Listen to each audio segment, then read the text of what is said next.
Not long ago, Keir Starmer made a big promise. No rises in income tax, VAT or national insurance. No higher taxes on working people, Labour said. Labour repeated it 41 times during the election.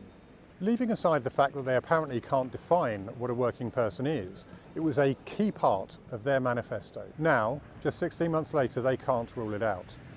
Last week, the Chancellor made a panicked speech to the press, where she all but confirmed that she will break her party manifesto with tax rises.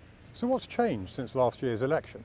Well, first, Labour have lost control of public spending. Billions have been squandered on inflation-busting trade union pay deals, although some of the unions, like the militant BMA of course, are still striking. Billions more is being spent on a ballooning welfare bill. 5,000 people a day are now signing off work.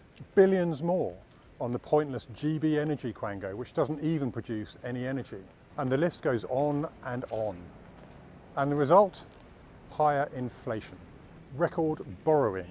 £99.8 billion this year alone, and 20 billion in just September. The highest level since the depths of the COVID pandemic. Then came the Chancellor's tax hikes on business in last year's budget, and 126,000 jobs lost just this year. Unemployment has risen every single quarter since Labour took office and is now at 5.3%, the highest level since the pandemic. By now, Britain should be recovering strongly after the pandemic. But this toxic mix of debt, taxes, poor growth and unemployment has created a black hole in the public finances. Some say as big as £50 billion.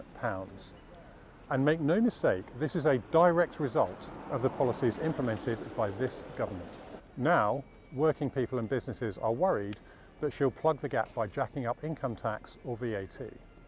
In Orpington, I've heard from businesses who have frozen recruitment and shelved expansion plans because confidence is on the floor. But it doesn't have to be this way. So far, the Conservative Party has identified £47 billion in savings. And we've set out plans to use that money for sensible tax cuts that grow the economy. For example, abolishing stamp duty on the majority of homes and business rates. Scrapping stamp duty would get the housing market moving again and help first-time buyers, families and downsizers. Getting rid of business rates would save jobs and livelihoods and help revive our town centres. Both of these plans come from months of consultation with business leaders and experts.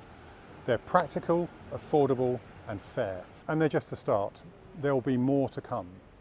So if the Chancellor, who works behind me in the Treasury, really wanted to help working people, she'd pinch our fully costed ideas.